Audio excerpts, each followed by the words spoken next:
ready for some good news? If you don't see a way forward right now, take heart. God still parts Red Seas.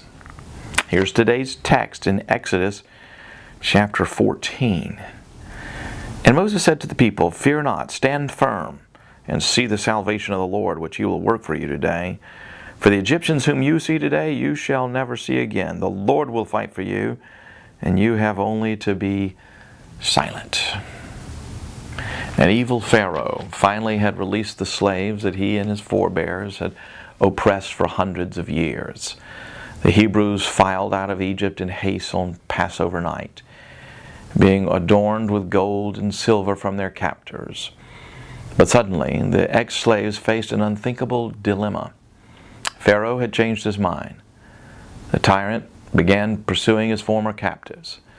The Hebrews were trapped between an impassable ocean in front and an impossible army behind. Sometimes a crisis is harder to face when it comes on the heels of a victory.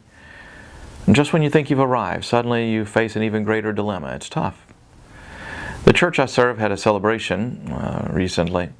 We paid off the loan we'd utilized for a building expansion. We tore up the loan documents in church. We cheered and worshiped God. And the next month, we discovered a major leak in one of our buildings and a sinkhole in one of our parking lots. The roof would cost about $150,000, no telling what the sinkhole would cost. Our taste of financial freedom was painfully short-lived, and we found ourselves feeling the pangs of financial stress again.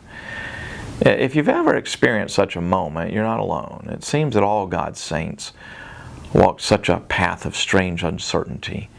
Abraham and Sarah were promised a child, and then endured decades of childlessness before Isaac was born. Joseph was given a great dream, but suddenly found himself in prison in an Egyptian dungeon. David was anointed king, but soon was running for his life from deranged King Saul.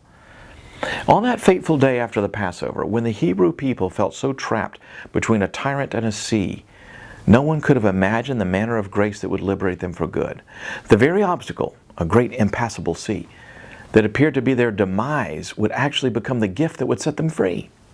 What seemed their doom was actually their salvation.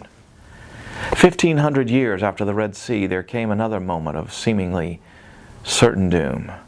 The Son of God hung helplessly on a cross. The soldiers mocked. The disciples fled.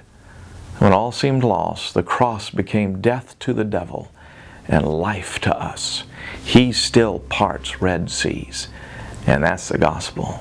Well, that's today's daily devotional, and if you want even more good news, you can get this whole radio broadcast. It's free at sharingthelight.org.